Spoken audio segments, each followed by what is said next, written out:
صلی وسلم دائما ابدا على حبيبك السلام علیکم ورحمۃ اللہ وبرکاتہ۔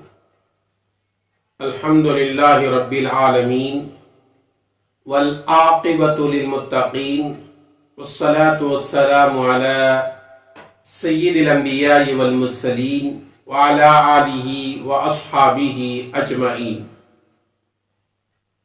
محترم و مکرم سامعین کرام و ناظرین اعظام، آج صرف ایک سوال کا جواب لے کر حاضر ہوا ہوں، جس سوال کا جواب ایسے دور میں ہر مومن کو معلوم ہونا ضروری ہے۔ سوال یہ ہے، کیا اس زمانے میں، جس زمانے میں ہم زندگی گزار رہے ہیں، پیدل حج کرنا جائز ہے یا ناجائز ہے؟ یا جائز ہے تو ثواب ملے گا یا نہیں ملے گا؟ پہلی بات یہ سنیے، حج اس مومن اور مومنہ پر فرض ہے جو بیت اللہ تک پہنچنے کی استطاعت اور طاقت رکھتا ہو، اور میرے پاس بیت اللہ تک پہنچنے کی استطاعت ہے، مال و اسباب ہیں، اپنے گھر سے لے کر بیت اللہ تک پہنچنے کے اخراجات برداشت کرنے کی طاقت ہے۔ اگر میں بیوی بچے والا ہوں یا ماں باپ کی ذمہ داری میرے اوپر ہے، تو میرے حج سے واپس آنے تک ان لوگوں کی ذمہ داری اور حقوق ادا کرنے کی بھی میں طاقت رکھتا ہوں۔ اس وقت میں میرے اوپر حج فرض ہے۔ اگر وہ حیثیت میرے اندر نہیں ہے، بیت اللہ کو پہنچنے کی طاقت نہیں، وہ اسباب میرے پاس نہیں، تو خواہ اپنے ملک سے، اپنے گھر سے بیت اللہ کو پیدل حج کر کے جانا اور یہ سمجھنا کہ میں نے بہت بڑا کمال کیا ہے، بڑا ثواب کا کام کیا ہے، تو غلط ہے۔ بیت اللہ کو پیدل حج کرنا اگر ثواب ہوتا، تھوڑی دیر کے لیے غور کیجئے آپ، حضور اکرم صلی اللہ علیہ وسلم چھوٹے سے چھوٹے نیکی کو حاصل کرنے والے تھے۔ ایک چھوٹی سے چھوٹی نیکی بھی اللہ کے نبی صلی اللہ علیہ وسلم کبھی نہیں چھوڑے۔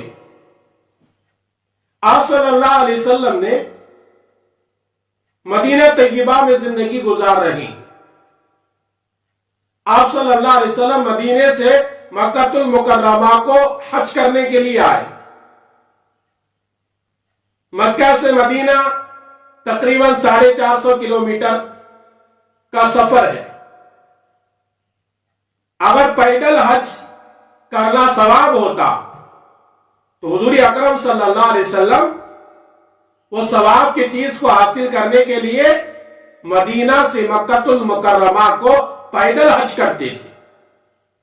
لیکن سیرت کا جاننے والا ہر مومن جانتا ہے، حضور اکرم صلی اللہ علیہ وسلم جو حجۃ الوداع میں تشریف لائے تھے، تو آپ صلی اللہ علیہ وسلم پیدل نہیں بلکہ سواری پر سوار ہو کر حج کے لیے آئے۔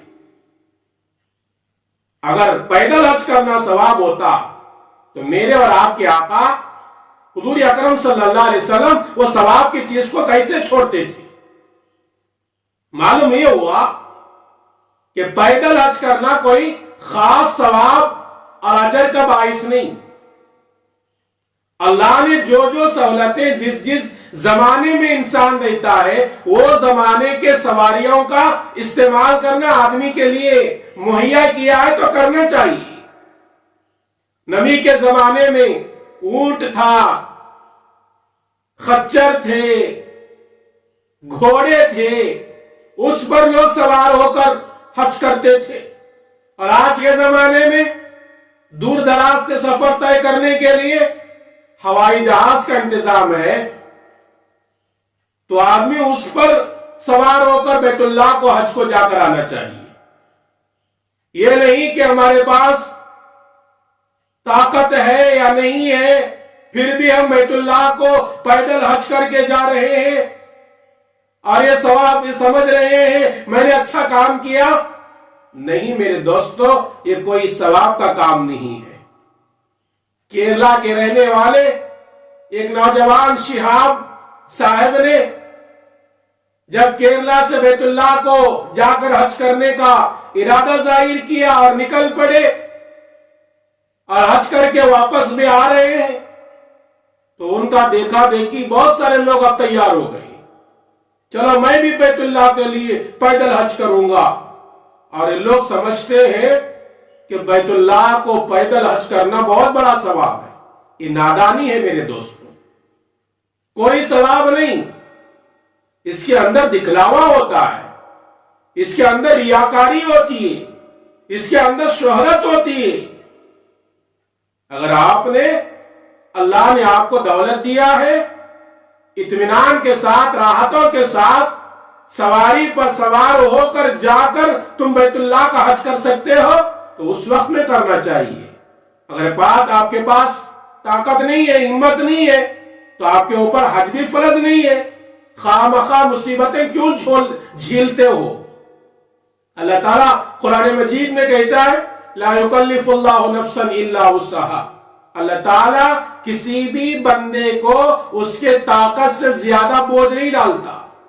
اس لیے یہ بات صاف ظاہر ہو گئی، اس زمانے میں بیت اللہ کو حج کے لیے پیدل نکلنا کوئی ثواب نہیں، کوئی اجر نہیں، بلکہ اس میں دکھلاوا آیا تو ثواب سے خالی. نبی کے زمانے کے بعد صحابہ مدینے میں رہنے والے بیت اللہ کو حج کے لیے آئے تو کوئی بھی صحابی کا یہ قول نہیں ملتا کہ انہوں نے پیدل بیت اللہ کو حج کو لے آیا، نہیں، بلکہ سواریوں کا استعمال کیا ہے. آج بھی اللہ نے طاقت دیا ہے، بیت اللہ کو پہنچنا ہے، دعائیں کرو، سواریوں کے اوپر سوار ہو کر بیت اللہ کو پہنچو. یہ پیدل حج کرنے کا ایک بہانہ بنا کر لوگوں میں شہرت حاصل کرنے کی نیت سے نکلو گے تو ثواب سے بالکل خالی ہو جاؤ گی. آئیے اللہ تعالیٰ سے دعا کریں گے، اللہ تبارک و تعالی مجھے اور آپ کو، ساری امت محمدیہ کو اس بات کو سمجھنے کی توفیق عطا فرمائے. آمین. السلام علیکم ورحمۃ اللہ وبرکاتہ.